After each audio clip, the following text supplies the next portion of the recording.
All right, I'm here with my brother, Karen Darabedyan. Did I say that right? Yes, you did. All right. The head coach and founder of KD MMA, Judo black belt, Jiu-Jitsu black belt, MMA, professional. How many fights did you do altogether? I believe I have about 19 fights. Yeah. 18 fights. And so it's known you since, I don't know, before you could fight legally. Yup. MMA. Yup. About probably over 20 years now. Yeah. We're just talking about that downstairs. It's good to be back. Yeah, bro. I think the last show we did you and Sevak, right? I think it was about 3 years ago, something like that. Yeah, time flies. Thanks for having me back. Yeah, bro. We got this better upgraded, right? Much better. I like the plaque, the YouTube plaque. Nice. More pictures. Everything looks amazing, bro. Yeah, man. So what's new with you? Pretty much the schools. Since I came, we've opened up our second and our third location. Now we have KD MMA Montrose and KD MMA Northridge just opened up about a month and a half ago. So we're working on that. It's an uphill battle, but thank God it's coming along slowly. Mm-hmm. Just working every day, working. Why is your voice gone? Too much yelling during classes. My voice is never the same now. Just always yelling during classes. So let's go back in time. Tell me about your how you started doing martial arts, and I don't know, your journey to the U.S. and the path to fighting MMA and fighting professionally, everything. This all started off when I was 5. My dad decided to put me in karate. This was back in Armenia. I did karate for about 1.5 years before we moved to the States. And so I started off in karate in Armenia. We moved to the States when I was about 6.5, almost 7. Was it Albovian? Albovian. Okay. Yeah. So what was that? What was training like? I think you've been there more than I have. Probably, now. yeah. Where did you guys train in town? So my instructor's name was Rafik. Okay. He's no longer in Armenia. He moved to Germany a couple of years ago. Okay. From what I've heard.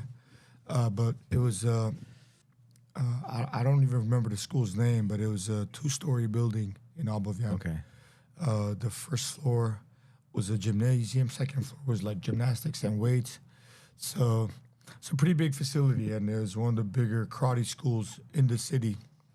That's where I started. Very humble beginnings. Yeah. I remember the first day I went to karate over there, and I looked at the instructor. I was a little kid, and back then, you can imagine this was Soviet times. The instructor looked at me and just, out of nowhere, just slapped me. Like, where the hell did that come from? So, I started karate in Armenia. Then we moved. There's some good things with that, right? With that. Yeah, that was like right off the bat, discipline.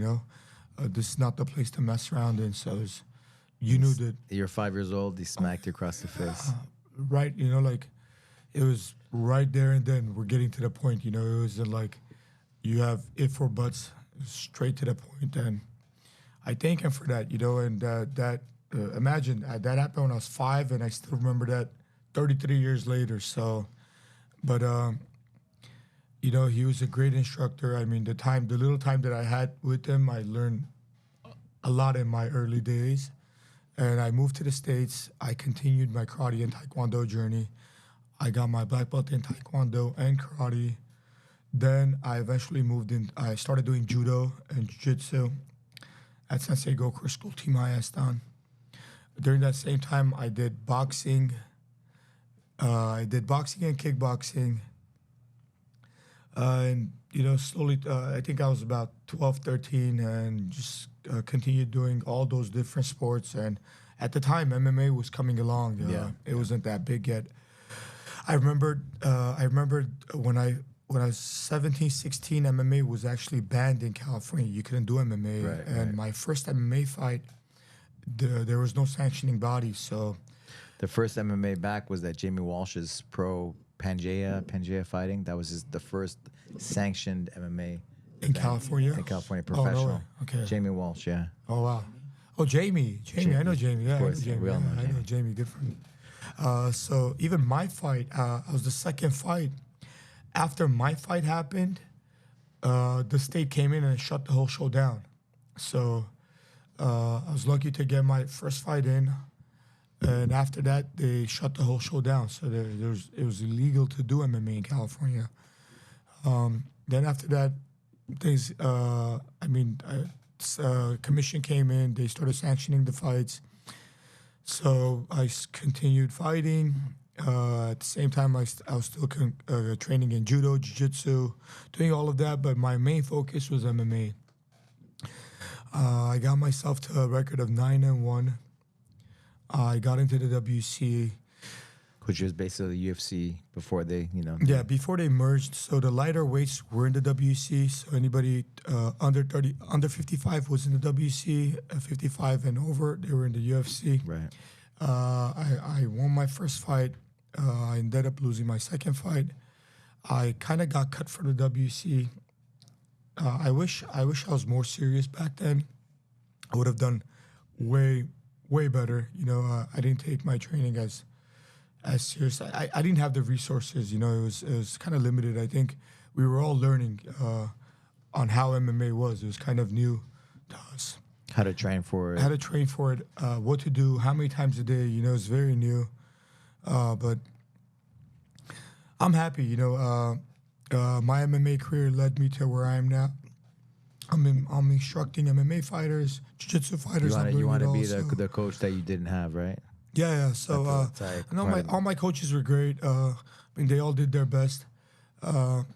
It's just different times, different situations. Yeah.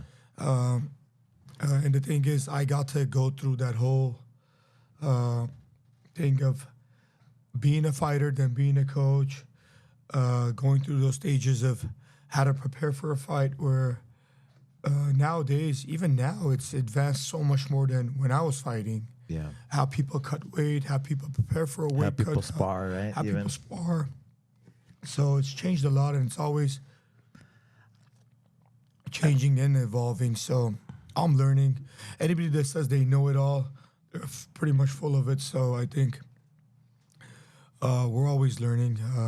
I'm trying to do my best. There's always going to be people that critique you and say you're not doing it all, but nobody knows how hard is it to be a coach until they actually do it. To everybody, it seems like, it's the easiest thing until you start doing it and you realize that, it's not just being a coach. You can actually run a business, deal with people's emotions, all this fun stuff. So it's a lot of work, a lot of stress. I'm sure you know. Yeah, so... He's laughing at me. I have a hat on 25 years, of doing like the gyms, years, right? huh? 25 years, yeah. Jesus. It's pretty good, right? And yeah. 25 years since Santa Fe, or? Since Santa Fe, yeah. Because I moved out here since I was 18, so 18 Crazy. years ago. But I would come and visit Edith, right? And that's how we became friends before that. Yeah, we'd always So it's stop been by. about, how long has it been in LA now? You've 18 been years. 18 years. We moved. We moved pretty much on his birthday, around that, Oh. a little bit before I remember. when he was just born. Right, he was a little baby, little. How time flew. It's like yesterday. We were all in our 20s. You were his age. You were younger than his age, actually. I was like 16 when I first met you. I remember go-kart talking about you, but you couldn't like legally fight yet. Like he has this and that. At the I forgot the events. There was just so many. There's so many back then. So many different events and fights or not even fights, but seminar kind of martial art kind of things to bring people together. Nowadays, even the MMA shows have gotten so much better. I remember fighting in the local shows. Man, Up and Next fighting? Are you kidding me? One of the best shows. They run that show like the UFC. Ever. It's amazing. Ever. And they actually take care of their fighters. They look after the fighters. They give them content. Nowadays, it's not so much how good you are, is how you could get to people and how soon people could find out about you and what the marketing through social media and those Up things. Next does. They do an amazing job, and any fighter that actually wants to go up the ranks, they should actually look into Up Next, because as far as promotions go, they're probably one of the best ones that help promote fighters which is a back and forth. You know, if fighters are doing well, the promotion's going to do well. So they're very smart at what they're doing. I agree. Yeah, every time I go to an event or I even talk to the guys, the promoters, like everything is like top of the food chain. Yeah, they're doing an amazing job. They are. Yeah. I like them a lot. They're all good friends of mine. The owners, the matchmakers, good friends of mine. Family business, right? Yep. Yeah. Yep. George is involved too. George is involved. Ryan. They're all amazing. All right, going back to you started fighting, and then one of the things I was like enjoyed was training with you when back in the day was you were always like really good at leg locks. You know, I remember like going to Eddie Bravo's. We were going to Eddie Bravo's, and people would be picking your brain. And you know, I even went to Japan, trained with all the Imanaris and all those guys, Aoki, you know, and nobody could touch me on my leg locks. And I felt like that because I had trained like with you, you know. I trained with you. We went over a lot of different positions, and this, if he does this, you do that, you know. How did you,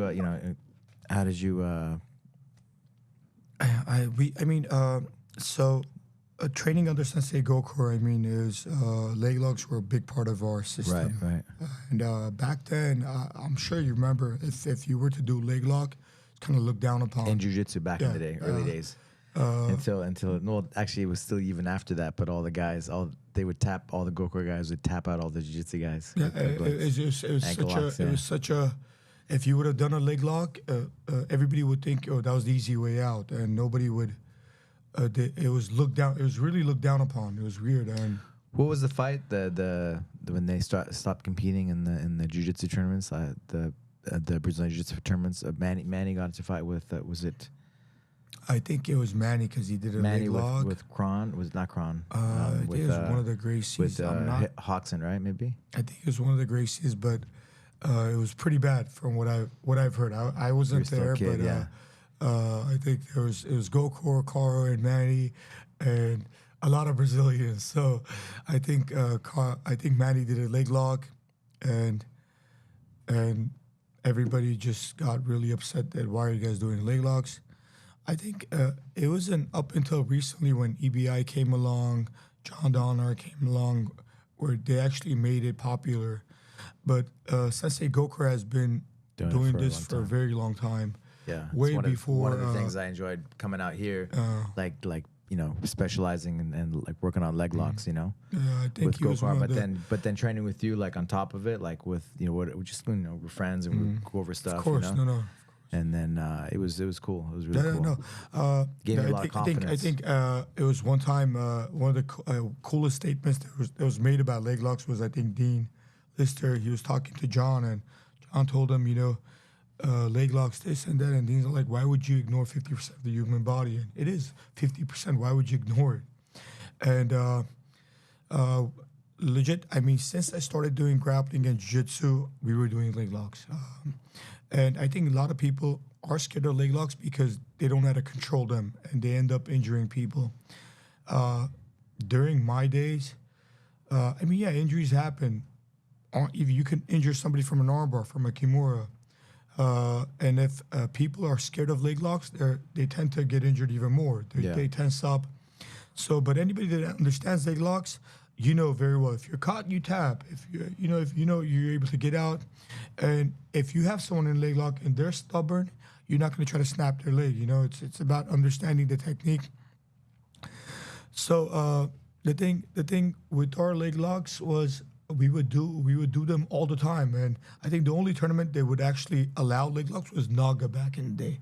Naga, and there was one called Best of the West. They kind of died down. Games, it was pretty big back then. Then, because they did no-gi tournaments. They did no-gi tournaments. The grappling, Best of the West. Best of the West. Yes, it was pretty big. It would be like ADCC. That's how big they were back in the day. But they all those tournaments all died down. Now, obviously, you see World League, IBJJF, ADCC, and now leg locks are the thing to do. Now everybody just does leg locks, and the game has evolved so much now. So much, yeah. From what we were doing to what people do nowadays is night and day shift. People have taken technique to a whole nother level. You can't, from people catch from Delhi X guard, from reverse Delhi. That Mikey Mitsumichi. They do so crazy, many weird stuff, which just blows my mind. But I think the fundamental game is still king. You know, if you have strong fundamentals, in the leg, understanding how you can break a leg, how you can if you understand get the out, fundamentals, defend. whether it's leg lock game or any game, if you have strong fundamentals, you're still gonna do a great job. Like When you teach somebody, you know, speaking of these foundational things for like leg locks, what are some concepts that you try to give the student for just leg locks, offense and defense? So let's say with my students, anytime I teach them any leg lock, whether there's a straight foot lock, heel hook, inside heel hook, I teach them, they escape to it too. And my main thing is with your arms, you're able to feel the pain right away. With leg locks, especially heel hooks, you don't feel the pain until it's kind of too late. So you gotta be careful with that. My thing is just safety as far as leg locks go. Do not jerk anything. Any submission. I'm a strong believer in if you have a submission, take your time in finishing it and see if you can actually control the body, their body. If they're coming out, give them room to come out and try to recover that. Say that again. What you just said.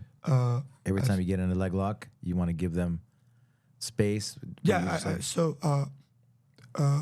say with leg locks, I want my students to not go into snapping leg locks, you know, to have actual control. And everybody that does any submission, if you do it long enough, you understand that when is the breaking point, when you have it, when you don't have it. You know very well if you're about to snap somebody's leg or not. So understanding the control. Understanding control. Without control, the rest, you're not. If you don't control any submission, like when they say, why do they give points on passing and control? Because you can't do any submission without any of that. So that rule set in jiu-jitsu is key, and that carries on into a submission game, leg lock game, whatever you do. Yeah. Control aspect. Fighting, right? It's the most important thing. If you can't control, might as well not even try the submission. So, yeah. So control. They're gonna do some. You guys are gonna cut and paste in there too, right? It's not gonna be the. It is how it is. Oh, yeah. Well, they do some cuts and they do some like my friend Alexander. He does some shorts. Do some magic, make me look good. I have to watch out for him though, because he's an artist, you know. So, but I think I got him. Remember the old videos? Like, dude, just like basic, keep it basic. Just, you know, the intention is to, you know, if there's a good saying, right, to feature it, whatever, you know, something. The shorts. Giving value, yeah. But we also have like the cuts and stuff. So like little something like about the leg locks, like why you know, teaching, right? Yeah. What you try to give to your students. Yeah, that's good. I mean, that's good. honestly, the concept control, right? How do you control a leg? Yeah, And then with that you do the offense and defense. Actually, I think I do the same. Many people don't understand how strong the legs are. You know, it's like if you compare your arm to your leg, how strong your legs are and how conditioned they are, you can't even compare it to legs. And one time, you know, so there's a saying, is like, if I were to tell you go walk on your arms, how many times can you walk up and down on your arms? You know, you probably do it one time, maybe not even one time. But if I were to tell you walk 1,000,000 times up and down with your feet, you're not gonna have any issues doing it because your legs are so strong, they're so conditioned. So why not use the legs? Why not learn how to control with your legs? There's so much to do with your legs. That's why the guard is so important. I'm glad that control the legs, now. control the leg, like the leg locks with your legs, right? Understanding with your legs, that, of course. Nowadays, since leg locks have come into jiu-jitsu more now, there's so much more excitement, I would say. Wouldn't you say? Yeah, for sure. I think it just completes the game, right? Like we were talking about wrestling before, right? But just having a complete game, like things from 20 years ago, 10 years ago. A lot of jiu-jitsu guys would come in just pull guard, but nowadays you see a lot of jiu-jitsu guys that understand wrestling, judo, legs. They understand. There's They're Mika complete Galval. grapplers. Look at that guy. That guy is amazing. Yeah. What is he? 21? 21-year-old Rotulli prodigy. brothers, right? The Rotolo brothers. There's so much talent nowadays. How good these guys are. The AOJ kids. You know, it's like all these talented people that are coming up. And nowadays, I don't know what the what's gonna happen. What the side effects of all these trainings are gonna be for young kids. Nowadays. That's a good point. Yeah. The thing is, there's so much injuries in sports. People get tired of sports. Young kids grow out of it. And there's a lot of schools now that they focus on 6-7 hours of trainings a day on jiu-jitsu only. And I'm kind of scared to take all that risk on my back as far as my schools go, because what if I convince a parent to take their kids out of school? I think we went from, I have kind of ADHD, I go from topic to topic. It's okay. But we're with you. We understand. yeah. we like it. So, but you gotta ride the wave. Yeah, You know? I really want to talk about this because it's happening more often now. That's it. Where people, a lot of schools are doing this, and they bring kids in 5-6 hours a day of just nonstop training. I was just talking to some high level kids the other day. They tell me they're training 6 hours a day, and which is a great thing. Don't get me wrong. It's better than being on your iPad all day. It's just, I don't know what'll happen with those kids when they turn 20, 18. 15, 16. 15, 16. Are they going to be able to still do it? Or they want to do it. You know, I'm feeling pain from 20 years ago now, in my 30s. So are those kids going to start feeling that when they're in their 20s? And pain where I told you, like, my right knee's killing me. So it's a tricky question because, yeah, is it good for schools? Yes, it's good for schools, but is it good for the kids? I don't know. Let these kids kind of be kids too. You don't want them to be professionals when they're 8 to 14 years old, because at the end of the day, does it really matter? Yeah, it's gonna matter, but not that much.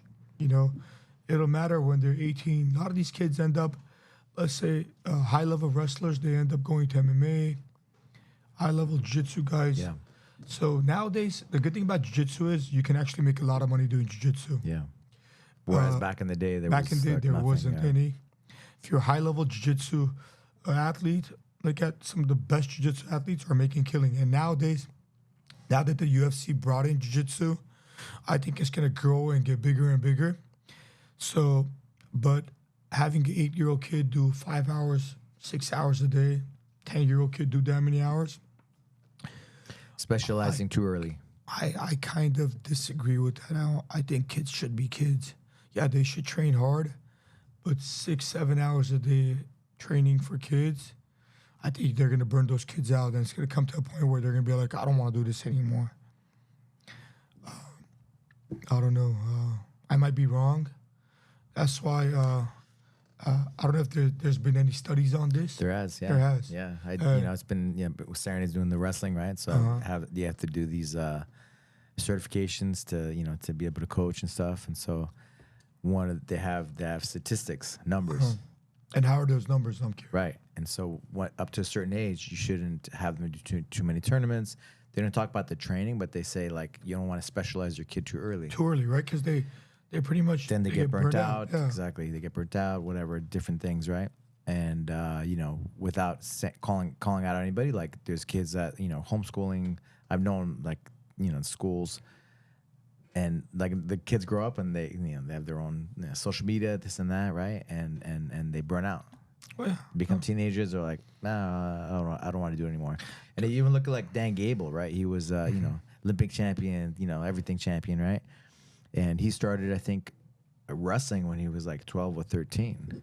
Yeah. He did swimming before that. And so they say to do as many different sports when you're a kid, you should always, like my kids always made them do other things, right? Like I'm proud of that actually when I think about it, because I just made sure that they were consistent, with jiu-jitsu. They came twice a week, consistent. I think To too teach much at a discipline, young age. teach routine. I mean, I felt it myself because I trained from a very young age. Did I do 6-7 hours a day? No, I didn't. But I saw people get burned out. During my journey growing up, saw people just leave the sport like this with the blink of an eye. They just left. They said they never want to do it again because they got burned out, whether it was parent pressure from the pressure from the parents, or just pressure from the tournaments, pressure from competing. So I don't know. I think it's a good selling point for a business, but thinking about the kids, what's best for the kid? Do you want your kid to, at 12, 13 years old, to not have a life? Let them be disciplined, but not to a point where they're cutting weight already. They're starving to make weight. I think, I don't know. It's kind of an iffy topic because now it's like, different places that you see that already. It's kind of an iffy topic because in order for you to succeed at nowadays, you have to do all of that. So and I have kids. I would like my son to compete, and it would hurt a lot if I see him lose. So I don't know what extremes I'm going to go to make sure that he's ready. So it's easy to say, right? It's easy to say but with your kid. But I mean, even my kids, my students, I want them to win. It hurts when we take a loss, but I can't. There's certain tournaments that we go to. Just this last one, my nephews were competing at ADCC in Vegas, and they're in the advanced brackets. So my eldest nephew, he's 15, and the young one's 13. They both did they're advanced kids, so they both did advanced. My old one, I didn't want him to compete because he was kind of over his weight and he hadn't been really training because of an injury, but he was just set on competing. He wanted to compete. And the last 2 months, he actually got in decent shape and he was ready to compete. And I was actually surprised because he did very well. His first match, he lost by a point to the guy that took second place in a bracket of about 20 kids in an advanced division at ADCC. So, and the second guy, he beat third guy. He ended up losing to the third kid, again by points. But my young nephew, he took second place. So, which is amazing, and these kids only train 2 hours a day. So they're not putting in 6-7 hours a day. If they were to put 6-7 hours a day, I'm sure they would have won these brackets. But even they're my nephews. I don't want them to be tortured that much at this young age. You're looking at big picture. Because I always say, what's the biggest thing that like martial arts gives you? And it gives you, it's like a character development, right? Of course, yeah. To make you successful, be your best in life, right? You know what I love about jiu-jitsu is you're not taking brain damage. It's one of the toughest sports. I love jiu-jitsu because it's stand-up ground. It teaches you how to fight through tough battles. If you're down, you get back up and you fight. You lose, you come back, you gotta fight again. It's not easy when you're struggling, someone's on top of you, behind on points, and you gotta somehow come back and win. So the mental toughness that jiu-jitsu teaches kids, and especially nowadays with drugs and all these bad stuff out there, how people, just the mental health stuff going around. About the drugs with phones and technology, right? I myself have a problem with my phone. Sometimes I can't leave my phone. Right, but the thing is, we had a childhood without phones, right? Yeah, growing up, I grew up on the streets pretty much on. Streets meaning like on my block, know. Yeah. And nowadays you don't see kids on the streets. Mean streets of Glendale. No, but nowadays you don't even see kids out anymore. All they do is they're on their phones or on their iPads. Chael son in the mean streets of Westland, Oregon. Yeah. So it's like, I think sports. For me, just going back on what sports did for me. There's this nice path. sports kept me on that nice path. If I were to shy away a little bit, I would have a tournament that would have something that would bring me right back in line. If I would shy a little bit, bring me back in line. Check you, yeah. It would always keep me in check. Whether I met my goals fully the way I wanted to, but it always gave me that, gave me those values, taught me those right stuff so that I didn't make any mistakes that changed my life for the worse. Yeah, we all make mistakes, but it wasn't anything that would have changed my life. I never got arrested. I never went to jail. Never got arrested. Nothing like that. So, and it's not like I was this angel kid that stayed away from everything. But sports kept me in line. Being an athlete, being someone that actually competed, kept me in line.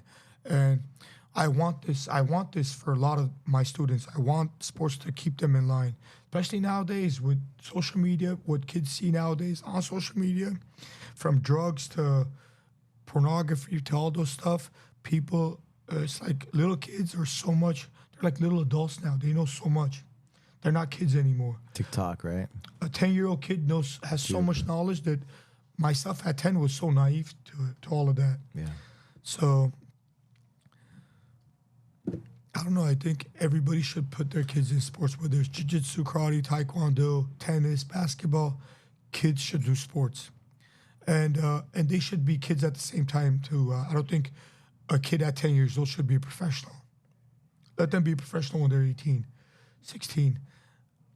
I don't know. What age is the right age to start becoming professional? You said 16 just now. I think it depends on the kid, of course. I think more or less. I think if I would say 14 and up, let these kids be kids. 14 and up, let them push it, because I feel like, I don't know, we'll see how things go. I feel like a lot of those kids that are doing great at 10, 11, and they're doing 6-7 hours of training a day, by the time they're 14 and 15, they're going to be really burned out. They're not going to want to do it anymore. I might be wrong. I mean, the statistics, according to the USA Wrestling, statistics kind of point to that, right? I feel like that's what it says. A lot of high-level athletes usually don't even start until they're like 16, 17. They come from, let's say, soccer, and they get into MMA. They come from basketball, they get into jiu-jitsu. They come from... So I'm sure I'm going to put my kids in jiu-jitsu at a very young age, but I'm going to be kind of careful so that I don't burn them out, because they grew up in the gym. At my Glendale location, so my wife, my kids were always there. They're always there. They're always at the gym. So I wouldn't want to burn them out, because I want sports to be part of their life. It's for me, I don't have to roll anymore. I don't have to train anymore. I do it because it keeps me sharp. It keeps me going. If I have a bad day, the minute I sweat it out, it's all good. It's all good. And I enjoy doing it. I don't enjoy getting punched and kicked anymore. I love kickboxing. I love boxing. But as far as sparring goes, I don't like getting hit. As far as wrestling goes, I don't like being taken down. As far as judo goes, I hate being taken down. I love jiu-jitsu because it's so much more controlled. I could pull guard. I could be in top. I could do this until I'm 70 years old, pretty much. I have a student that's 72, 3 years old. You probably remember him, Levon. Yeah, Levon. He's still training. He has more energy than all my youngsters. The guy's been doing it for like 30 years. Yeah, my favorite leg locker. So I think I fell in love with jiu-jitsu more when I opened up my school, because I think people don't not people. I think people, not jiu-jitsu athletes. I think outside sports, let's say judo, wrestling, they don't appreciate jiu-jitsu that much yet. But especially with the UFC now, people are going to... like Helen Morales doing jiu-jitsu, right? When she was hurt and she was able to keep training by doing jiu-jitsu, right? And then who again? She's like a Olympic champion, freestyle wrestling. What was her name again? Helen Oh, okay, I know Helen. I know Helen. I met her once. Yeah, yeah. She actually trained at Main Event back in the day with her coach. Okay. A few times back in the day, so I met her. Yeah. But she's doing jiu-jitsu now. She's. I feel like she's gonna get into MMA too, because who knows? Who But knows? I think she's focused on wrestling, but you know, it's just something you can cross train with, right? I to started stay competing active. at World League one time. Nogi Worlds. Nogi Worlds, yeah. Nogi Worlds, yeah. So. Yeah, just being involved in all the different things, right? Modalities and in MMA too, right? Every time I come back to jiu-jitsu, I'm like, man, this is the way. You know, this is the way. Like a lifestyle. The biggest thing is a legit lifestyle. Is a lifestyle. When I say this, my mood swings, and I think I come from a family that kind of suffers from a little bit of depression. But my mood swings they might be up here and they might be down here. And the only thing I've realized that's helped me get my mood swings to be more level is jiu-jitsu, where it's weird. It's not even about sweating. I go run on the treadmill and sweat. I think it's just that feeling of trying to get out of a bad position, being stuck, especially nowadays that my students are getting better and they're challenging me and they're pushing me more. Yeah.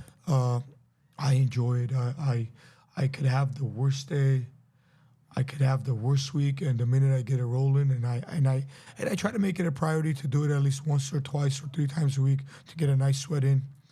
It's not easy to get a sweat in, especially after a long day of teaching, but I honestly, genuinely feel so much better after a nice training session. So I think everybody should try jiu-jitsu. Everybody knows how to naturally throw a punch, but nobody knows how to control the human body.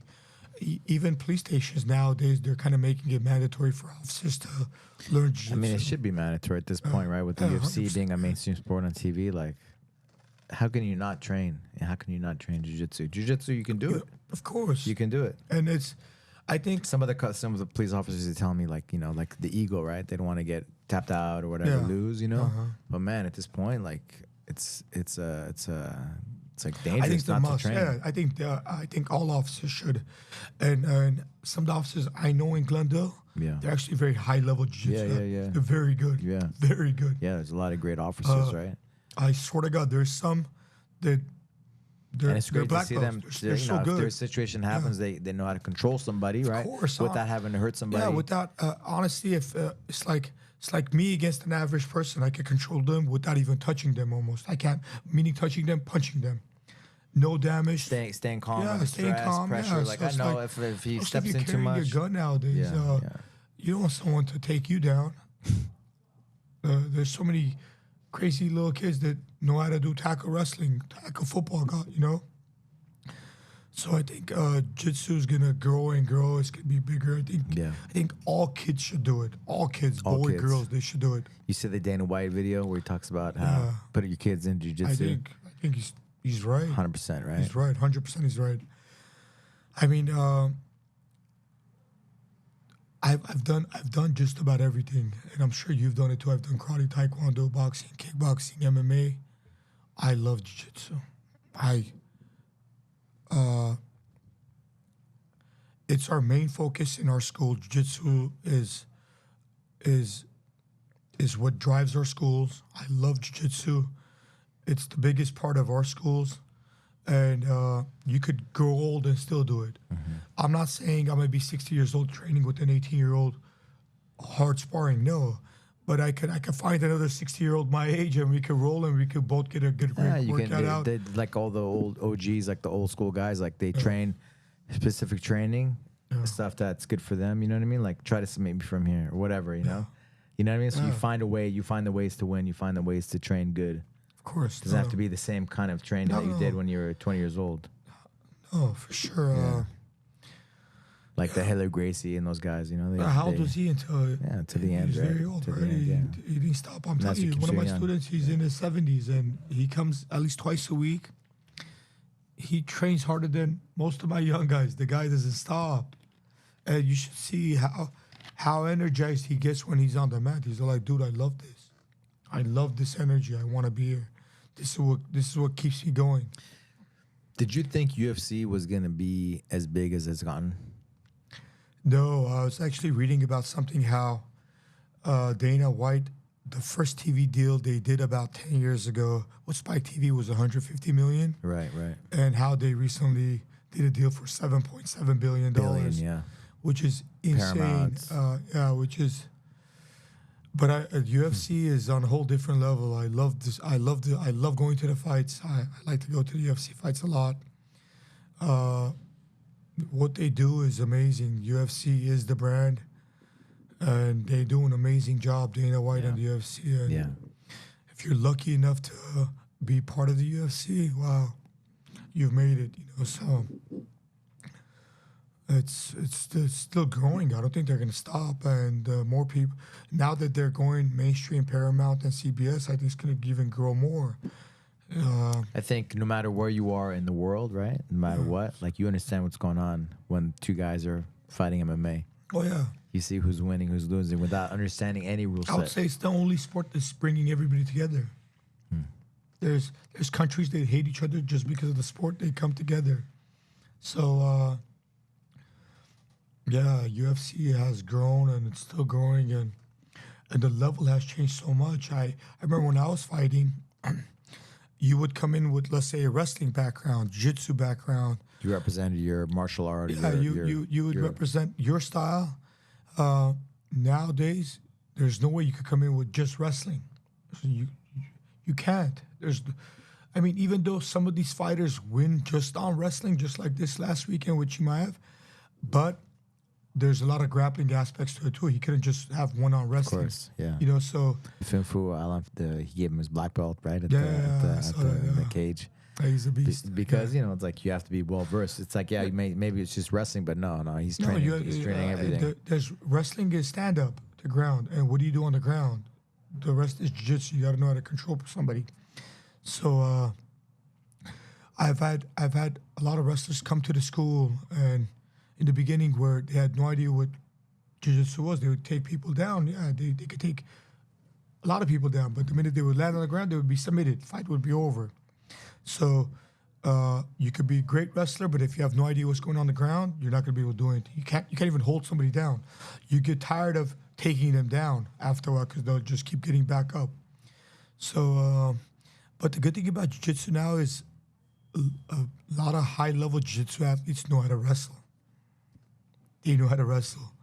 They know how to do judo. They know how to scramble. It's guys like Mika Galvao. Like, when I see that guy, I'm just blown away by that guy. How good he is. How good he's on the wrestling. How good he's on the grappling. How good. Take him down. Then what are you gonna do? And it's not like he's this fancy grappler. He's a very strong, fundamental-based guy. The Rotello brothers, I would say they do more of the fancy stuff, but they're amazing at what they do too. But they all have strong fundamental games. So. They can do that. They can create because they have that strong fundamental base, right? Yup. How about CGI? This coming up, Craig Jones Invitational. I saw part of the last CGI. Is it good for the sport? I think so. I think I sent Kevin like the videos, like the hype videos with Renato Laranja, and man, I like at first because I was friends with Mo, the ADCC, like we did this Get Stem Cells together like some years back. And I know how much he was investing. ADCC in the beginning, right? Like, bro, like the one before he got involved was in China, and like the mats are coming apart, right? So I was like very protective. I'm like, why? Because I've seen it before happen in jiu-jitsu where they did like the same day. So they did the CGI the same day as the ADCC. That was last year. So last year, yeah. So I was like, oh man, why do you have to do that? Yeah, they did the same day. Anyway, he started creating his content. Last year, the year before. 2 years ago, right? 2 years ago, because that's when they do it every 2 years. ADCC. Anyway. Man, he started putting his videos out, spray painting a car in Ukraine, right? Like ADCC, like crossing it out or whatever, and then blowing it up with a bazooka. And then he kept going, right? And then Gabby Garcia, and come on, man. It's entertainment. it is entertainment, but I wish they didn't do it on the same day. It was, No, for sure. That part was the thing but that I was like upset. But then I was like, this is good for the sport because it's getting more eyes. Of course, getting people like laughing. I think the payout was $1 million or something like that, right, for CGI. And the rule set too was exciting, made it exciting. It is. But now I think they're being challenged by the UFC now. So I think right, UFC's UFC, coming BJJ. in. So I think it's good because one will check the other one will check the other. So, but it's gonna be hard to compete against the UFC now. There's so much money, because so much power. EBI is part of the UFC as well. That they are think right about, under right? Fight Pass. Yeah. So it's gonna be hard to. Because it gives opportunities for the guys to stay busy and to do other things, right? And there's money now. I'm sure There's the money. guys that competed in this last UFC show, they made a decent amount of money doing it. And eventually it'll be just like the UFC because people watch this. You know, the only thing is after a while, I'm scared that when you have two high-level athletes competing against each other, it might be like a stalemate. You know, it might be kind of...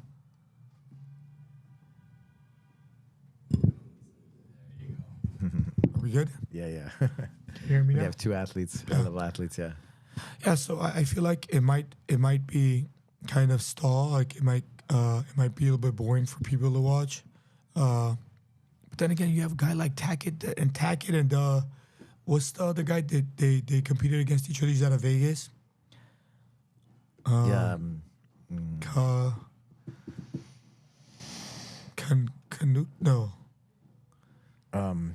Renato. Yeah. Canuto. Yes. That was the most exciting match ever, and both of those guys always bring it. Canuto always brings it. Tackett always brings it. That was an amazing match to watch. And then you go on to Mikey Musumeci's match. I enjoyed watching it, but a lot of people didn't. If you didn't understand too much jiu-jitsu, you're like, what is he doing? This is kind of boring. So when it gets more mainstream and people start watching it, if they don't understand jiu-jitsu and it's not exciting, I think they'll fall off of that. So I think they have to just watch out who they It'll bring be in. interesting. Yeah, that's a good point. You know, do you think jiu-jitsu should become an Olympic sport? I think so.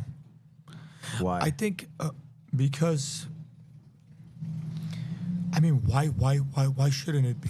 Good point, right? Good Why question. shouldn't it So be? I talked to a lot of the The OGs because the only- IBJJF, their goal is to not make it an Olympic sport because what happened with judo was he wanted to make it more spectator friendly, and he took away the essence of judo was like Brazilian jiu-jitsu, you know, back 100 years ago, whatever, and so it took away that like the essence of judo, right, by making it more spectator friendly, and we had Adam Wardzinski, right here was like a few months back, you know, world champion, right? Yeah. And he's like, I don't think so because it changes the sport, you know, and changes the sport. Yeah, more eyes, but it's for practitioners, you know. I think like old school guys, like they don't want it to become an Olympic sport because it takes away like the fight aspect, the self-defense aspect, and that's what they say with IBJJF. Even though like the rule set, they need to change it up because they you know they. It's like so much point, so much like kind of like weird positions. It's not like a fight, you know. Like you know, like a lot of the rules, you know, some of the CGI, these other ones, it's more like a fight, like ADCC, you know. Yeah, but I think, but if they have the IBJJF rules in the Olympics, I mean, why wouldn't it work? I think it would be. But you know, there's politics, right, with that. What I heard was I don't know if. There's politics with that. I'm sure there's a lot of politics because there's so much money to be made through the IBJJF and all those stuff. But I heard that the Corruption reason and the why different they're not organizations. making it an Olympic sport is because it has Brazilian Jiu-Jitsu attached to it, and it's not like a Well, global like the Abu thing. Dhabi, the federation, right? The Jiu-Jitsu Federation, they don't have. It's just the Abu Dhabi Jiu-Jitsu Federation to spread. Their goal is to make it an Olympic sport. Their goal is to make it. Their goal is to do I that. think it should be And like because UWW does a grappling division as well, right? And they will also want it to go into the Olympics. And I think eventually something will happen, like some kind of grappling thing, or even like maybe like some kind of MMA thing. Because you know that's where the world is, right? Where our kids, all especially nowadays with all these high level athletes. I mean, UFC. It's. I mean, come on, like around the world, it's the biggest, fastest growing thing. nowadays when somebody has an Olympic gold medal, you're like, man, this guy's the pinnacle of the sport, you know. So why not something this big? You know, so I agree on that point, you know, because it would be nice to have, hey, he's an Olympic champion. The pinnacle of the sport is that, right? Because you think Olympic champion, he's the pinnacle of the sport. Because nowadays you could be, there's so many organizations, right? You have IBJJF, you have ADCC, you have this. So who's you have really that. the best of the best, Yeah, right? I think if they make it Olympic sport, then why not make it? Because nowadays I don't think there's not a sport. Maybe wrestling, there's not a sport. I think it's surpassed wrestling. There's more athletes in jiu-jitsu than wrestling. Yeah, I was looking at the flow grappling versus the flow wrestling, and just grappling is Way bigger, right? It's cool. I was kidding, and wrestling has been around forever, right? Yeah. But it's just like exponentially growing. So why And not? I think make part of it- that is you know not just the UFC, but just the way of life that jiu-jitsu offers you, right? Yeah, like I said, you could be 30-some years old and you can still do it. I mean, most of my shoulder injuries, my meniscus tears, all from my knees from wrestling, my shoulders from judo. I haven't really been injured too much from jiu-jitsu. I mean, I've had hiccups here and there, but for the most part, it hasn't been anything serious from jiu-jitsu. But like I said, if you can have something nowadays, we go to a World League tournament, for instance, there's about 5,000 people competing in 2 days. Yeah. How about this weekend at the Jiu-Jitsu Con? How many people? There's like 15,000? 16,000. That's the biggest one. I know. Yeah. That's I insane. think ever. Yeah. Yeah. Last year was 10,000. What? Do you think IBJJF doesn't want it to be the Olympics because they won't be the pinnacle anymore? I'm sure. It's taken away from them. Do I think they don't want it to become to go to the Olympics because they don't want to be because they don't want it to not to be the pinnacle of jiu-jitsu? I think they look at the history. I think that from doing all the rule courses, being involved with IBJJF all these years, right? Like, I think it's because they don't want it to turn into like what happened with judo. You know what I mean? Like, Yes and no. I think that. at the same time, yeah, that's a good point. I think IBJJF wouldn't want that because nowadays IBJJF. Well, I mean, is just kind to of the have pinnacle. Brazilian involved in the word in the word IBJ or in the IBJF, the federation. You know, it's like it's the whole world at this point, right? It's the Europe, all over the world. Yeah, it's, Armenia, IBJJF is all even over- Armenia. Yeah, like there's IBJJF is really all over the world. They have it in China, Europe, Brazil here. So IBJJF is kind of the pinnacle of the sport right now. But I think they should let it go even more. Let there be an Olympic champion in this. You know, if you're Olympic wrestling champion, you're like, wow, man, this guy's the Create man. some kind of pinnacle of the sport, right? If I think jiu-jitsu would even grow even more because nowadays,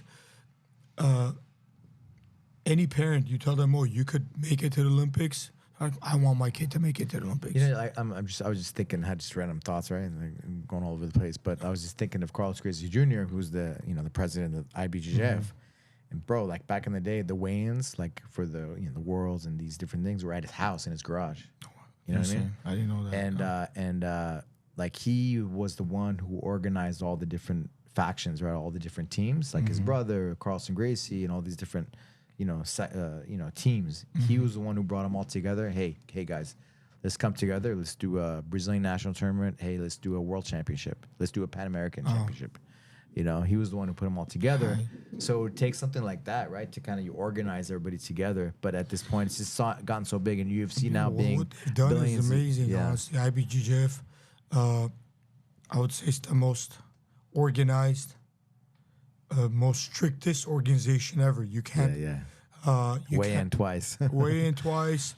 Whether it's You're your belt certification, all this stuff, going through Yeah. courses to get your other certifications, so they don't mess around. But I still think it should become an Olympic sport, and maybe they should work with the Olympic Committee and make it happen, where IBJJF still does its thing and still Olympic Yeah, sport. yeah. IBJJF is like one of the bodies, but it's not technically the body. So how would Canada Olympics get jiu-jitsu without the IBJJF? They could get it with anybody else. How would those politics work? How would those politics work if IBJJF isn't involved in the Like, thing? it doesn't technically have to. It doesn't have to be. No, it can be. I mean, listen, there's so many. There's different sure ones there's now, like right? copyright stuff going on too as far as rule set and stuff goes. Don't you think so? I don't think so. There's so many different rule sets now. There's so many different rule sets. You know, for example, the UWW grappling, it's very like wrestling, takedown focused, you know? And listen, if you compare that to a fight, you know, hey, that's a fight. That's, you know, if you take somebody down, you're controlling them, right? Yeah. That's good for a fight, you know? So I don't know. Yeah, there's so many different organizations like EBI, right? Submission heavy, right? The goal is like submission. Remember that professional submission league? There's been so many. There's so many different events, different rule sets. Fight to win, exact same thing. There's been a lot, the professional but I submission think everybody's league. trying to make $1, so pretty much. And I think there's a piece of pie for everybody to make. Like Jiu-Jitsu World League, right, is really great too because the customer service, right, for the athletes, for the coaches, they take care of everybody. They try honestly, to make I think in the last 5 years Right? they've grown a lot. Yeah, you're right, of course. Pre-COVID, it's different now. During COVID, they really grew. After COVID, they've even gotten bigger. The tents, remember the tents after Yeah, COVID? it was horrible back then. I remember it was so bad. You had to run from one tent to the other. Well, but they were the first ones to come do it, back yeah, to come back, because yeah. you couldn't have an yeah. indoor tournament. So they was like, okay, let's put some tents up, and I think that was the beginning of their growth, right? And they invested a lot in technology to make it easier for Yeah, as far as customer service customer and all service that, and all they're that. If you amazing. need to cancel, something comes if I up, had you're any able issues to. with, let's say, coaching, refereeing, anything, They try to take care. they've always tried to be very helpful, and it's not easy for them too, as far as the refereeing goes and all that. I mean, we give them a lot of shit all the time. You know, But it's not easy until you're out It's there. not easy until you're out there. You know, you have to stand there all day, Hours and hours. hours and hours. So my heart goes out to them, and you know, I've Respect, always right? butted heads with them, but I respect all of them, and they do an amazing job. But it's our students, and we have to fight for them as much as we That's can. But everything goes hand in hand. You know, whether it's parent to coach, student to referee. You know, I want that respect aspect to always be there.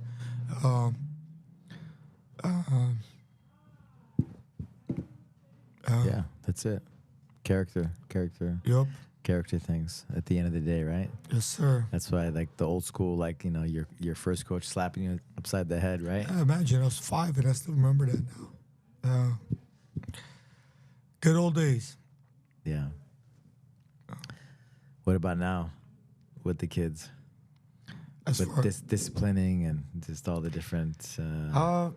you know, it's like it's a very fine we line. have You to be careful what you we gotta be say very too, careful. right? Yeah. So I mean, we try to discipline our kids as nice as we can, but you know, it's like It's a different obviously time. It's a different time now.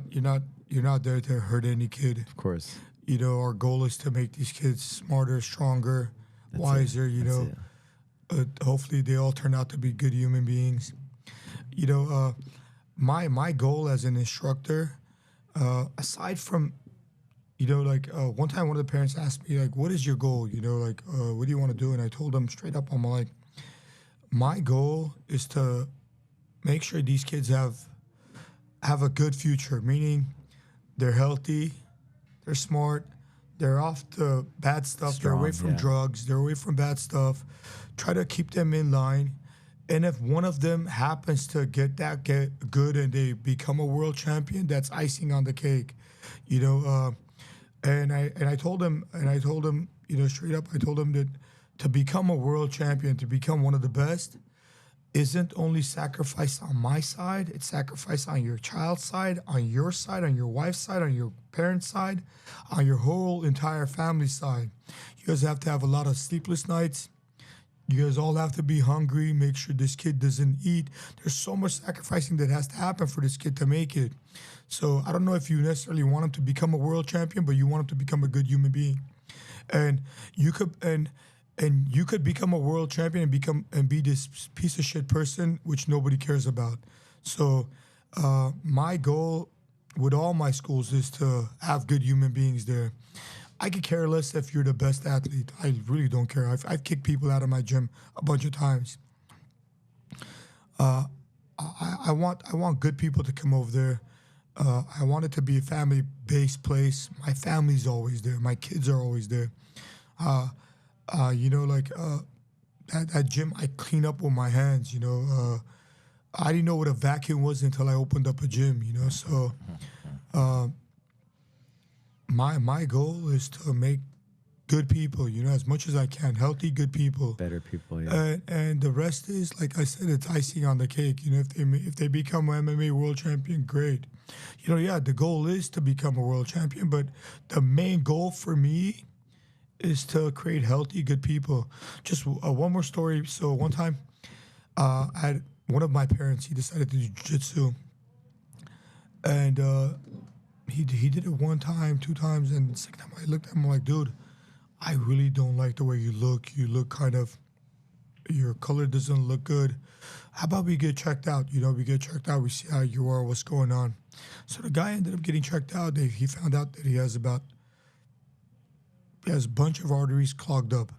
He's like a ticking time bomb. He could have a heart attack anytime. So they scheduled the surgery. Wow. About a month later, he had open heart surgery. Knock on wood. Back on his feet, he's great, he's healthy. But, me coming from what happened with me, my dad passed away from a heart attack at 52 years old. So I feel like I saved somebody's life. If he would have had this in his life, like jiu-jitsu and training. and he might have not known about this, and he might have not been checked, and he might have not found out about this, Especially nowadays, it's not even about heart attacks or any health risk. You could be outside walking in the streets and some idiot come and hurt you, So self-defense, health-wise, everything, I want people to come feel good about themselves. It's kind of hard to walk into gyms. Sometimes it's intimidating. I was recently in Hawaii, and I was there for about 8 days. I'm like, let me go get a training session in. And mind you, I've been training since I was 5. I've been a fighter. I've done all of this. And I found this really good gym. It's called Prodigy MMA. Prodigy. And Prodigy, yeah. And they're out of Waikiki. And when I was trying to walk in, I was so intimidated. I was like, dude, it's so weird to walk in. I'm like, is this what people feel when they walk into a gym? They do. And somehow I got myself to go in. It was great. I had a great training session. It was fun. I got to meet the owners. They're super cool. They're actually very good MMA fighters too. One of them is the ONE FC champion. Amazing people. I was like, dude. So for me, and then when that happened, I'm like, dude, even myself I own, let's say, 3 gyms now. I've been a fighter. I've been doing this all my life. It was intimidating for me to walk into a gym. But I'm trying to figure out how to fix that too, so nobody gets intimidated walking into a gym. Because sometimes even, let's say, our gym, when they come into the night class, especially when they see a bunch of, especially guys that are all, strong, sweaty people, they're like, oh, should I go in there? No, everybody's a sweetheart. Especially what I've realized with anybody that's a great athlete, like black belt like you, fought all over, UFC all over, we're like the most gentle people. Like we won't hurt anybody. The people that actually end up hurting people are the ones that haven't done this. They're kind of loose cannons. But anybody that's a black belt that's done this long enough that actually is pretty good, they're the most gentle, good-hearted people you'll find. So that's about it. So I think everybody should get into a jiu-jitsu gym, especially a jiu-jitsu gym, and check it out. I think it'll change their life for the better. That's it. Awesome, man. Well, I always knew you were different. You always had a big heart. You always wanted to help people, even back when you were a teenager. You had this energy, and I remember you starting to teach the kids at go-karts. And then it's great to see you after all these years. You coming into Pasadena one time, remember that? Yeah. With the Geats. So it's awesome, man. It's awesome to see your growth over these years, and now with the beautiful family, and it's awesome, bro. It's awesome. Thank awesome. you, man. Really Thank happy you. for you. And I'm glad we've been friends for about 20 years now, and you've been nothing but good to me. And thank you, man. Thank you for having me. Thank you for your friendship, and I wish you the best too, bro. I'm very happy you're doing well too. So it's always good seeing you, and thanks for having me again. Thank you, brother. How can people find out about you? They could find the gyms, the schools. We have a Glendale location, and just one more thing. So luckily, I have amazing partners too. My friend Roma, my friend Sev, Savak. my students Sam and Art, they're all my partners. So they've all done an amazing job, and they're helping me build these brands. So we're building on this. So we have the Montrose location, we have the Glendale location, and we have a Northridge location. So if anybody's in the Valley area, we just recently opened up in Northridge, California. They're more than welcome to come in and try out. But they can find me on Instagram at KAR_D, or the school's KDMA, Montrose KDMA, KDMA Northridge. So feel free to come by and check us out. Thank you, Alberto. Thank you, brother. Thank you for having me, brother. You're the man. Thank you.